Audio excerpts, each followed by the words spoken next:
పని ఫస్ట్, ఆరోగ్యం నెక్స్ట్. జనసేనాని పవన్ కళ్యాణ్ ఇటీవల తరచుగా అనారోగ్య సమస్యలతో ఇబ్బంది పడుతున్న సంగతి తెలిసిందే. ఆ మధ్య హఠాత్తుగా ఆయనకు ఒక శస్త్రచికిత్స జరగడం, కొన్ని రోజుల పాటు కనిపించకపోవడం చర్చనీయాంశం అయింది. దాని గురించి తర్వాత ఆయనే స్వయంగా వెల్లడించాడు.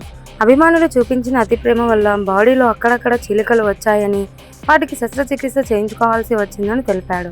అయితే తాజాగా పవన్ ఉన్నట్లుండి భార్య అనా లెజ్నోవాతో కలిసి ముంబైలోని ధీరూభాయ్ అంబానీ ఆసుపత్రికి వెళ్లడం, అక్కడ ఆయనకు శస్త్రచికిత్స జరుగుతున్నట్లు వార్త రావడం అభిమానులను కలవరపెట్టింది.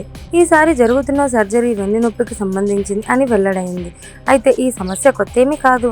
ఎన్నో ఏళ్ల నుంచి పవన్ ఈ సమస్యతో తీవ్రంగా ఇబ్బంది పడుతున్నాడు. గబ్బర్ సింగ్ షూటింగ్ సమయంలోనే పవన్ వెన్నునొప్పితో ఎలా నరకం అనుభవించింది ఆ చిత్ర నిర్మాత బండ్ల గణేష్ ఒక సోషల్ మీడియా పోస్ట్ ద్వారా వెల్లడించాడు.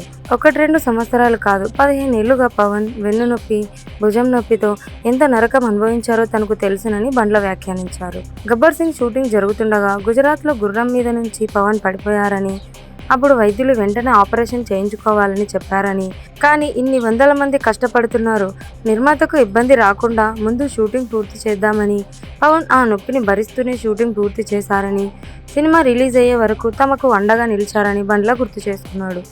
ఇప్పుడు పవన్ ఆరోగ్యం గురించి ఆలోచిస్తుంటే తాను ఆ గుండె ముక్కలవుతోందని, ఆ రోజు పవన్ బాధను తాను పూర్తిగా అర్థం చేసుకోలేకపోయానేమో అనిపిస్తోందని బండ్ల అన్నాడు.